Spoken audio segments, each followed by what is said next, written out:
Hello again. In this tutorial, I'm going to implement this menu option 1, load from file. This function is going to open a file in read mode and will read an integer at a time from the file, and will use that integer to create a node that will be added at the end of the linked list. So it will be actually using this insert at tail operation in order to add a node at the end of the linked list. We'll be calling this function insert at tail. So the task of this load from file is straightforward. Just open the file and read one integer at a time until we reach to the end of file, and use that integer or pass that integer to the insert at tail operation to create a node with that integer and add that node to the end of the linked list. We have a data.txt, that's a text file there in the same folder where my program is, linkedlist.c is, and this file contains some integers separated by spaces. So I'll be using this data.txt file in order to implement this function. So that function will be reading that data.txt, one integer at a time from that file. Okay, let's write the prototype there. I have already done that. So here is the function prototype. You can see that load from file at line number 18.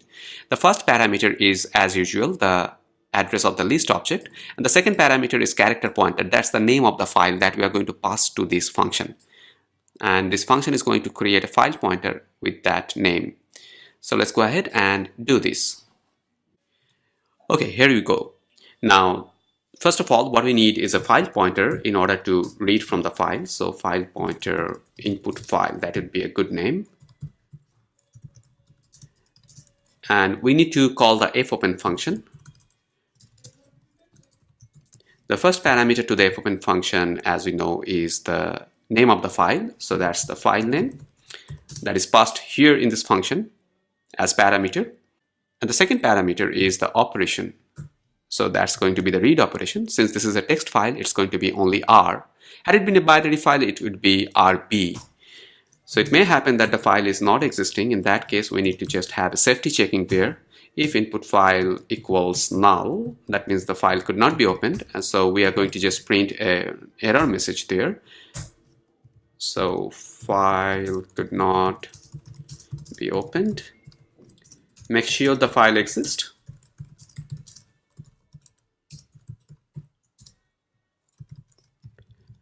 And we'll be returning from this. Otherwise, the file has been opened successfully. In that case, we need to run a loop. Unless and until the end of the loop is encountered, we need to read an integer from that file. So just declaring data to hold that integer that we will be reading from that file. And then we go ahead and read a record, the integer from that file. So for that purpose, we can use the fscanf function. If you're not sure about these operations, you just can subscribe to my C programming course where I have explained all these things, how to read from the file or how to write into a data file. Everything is there. Okay, I am expecting that you are comfortable with these reading and writing operations with the file. So the first parameter to the fscanf is the file pointer, so input file, and the second parameter is the format specifier. The third parameter where we are going to keep the data, that's ampersand data, the address of the variable where we are going to keep that integer. So we have read the first, and then we'll go ahead and check whether the end of file has been encountered or not. If end of file is encountered, we will just terminate. So feof, that's the function that tests whether the end of file has been encountered, and within which we need to just pass the file pointer. So while not feof, right, feof is the function that returns true if the end of file has been encountered. So it should be not end of file, input file. So what we'll be doing is going to call that insert at tail, right? And we'll be passing the address of the list object and next the data. So this is going to add that node with this data at the end of the linked list. Then we'll be reading the next record if that is available in the file into the data variable again. So again, we'll be iterating back and check if the end of file is encountered. If not, then again, we'll go inside the loop and we'll again call the insert at tail with this newly read data. So in this way, everything, all the integers there in the file will be actually read and will be inserted at the end of the linked list. So that's how we can use this. So let me just close the file using the fclose operation. So here it is, and we are done. So let me add this. So let me add this with the menu, with the switch case operation there at case 1. So I'll be just removing this not implemented yet now, because we have implemented that. So it is going to be load from file, and we'll be passing that list address to the function. And the second one is the name of the file, and that's data.txt. Okay, now we can just print a message there, printf file has been loaded. Now it may happen that the creation of linked list failed due to the unavailability of the data file, or there may be something wrong with reading in the data file, so you just cannot all the time print this message, right? So we can just modify the function so that the function returns the success status of the creation of the linked list. So we can do that just by returning an integer. So I'm just changing that void to integer. So you see that if the function fails to open the file, it will return 0. That will indicate that it failed. And if that is created successfully, then it is returning 1 there at the end of the function. So I need to change the prototype as well. So here, instead of void, it should be integer.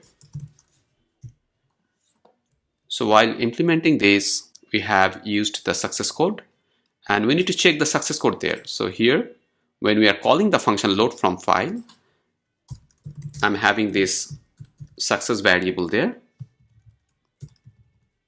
Okay, and we'll catch the return value here in the success variable. Now if that returns 1, if success equals 1, then obviously the file has been loaded successfully. Else printf there was some error in while loading and creating the list. So we do not need to give a message there in the function now. So we can just omit this because we have taken care of this situation there in the caller. So I'm just removing this. And if the file pointer is null, that means the file failed to open, then we're just returning 0. Let's go ahead and compile this and try to run this. Okay, so gcc, linklist.c, compiled successfully, running that. So I'll be using option 1. File has been loaded successfully. So now I'm just using option 5 to print the content. You can see that all these values are there. 100, 300, 150, last one is 123, and see the data.txt, last one is 123, first one is 100, 1, 2, 3, 4, 5, 6, 7, 8, 9, 10, 11. 11 integers are there, so here it is, all are there loaded from that file and inserted into the linked list. So that's how we can use that function, load from file. A little correction is required. You can see that this create list, this function has been declared at the very beginning when I started the implementation, but the purpose of the create list was to initialize the linked list elements. That means to initialize the head and tail with null and node count to 0. But we have done that here in init list. We have implemented that there in the init list, so we don't need this create list. So I'm just changing the name there, and I'll do something else here in the create list. And that's going to be creating the list from some random numbers. So creating list from random numbers. That means we'll be generating some random numbers using the rand function call that's available in the C library that returns us some random numbers, and we'll be using those numbers to create the linked list. Okay, we'll see that in the next tutorial. Thank you very much.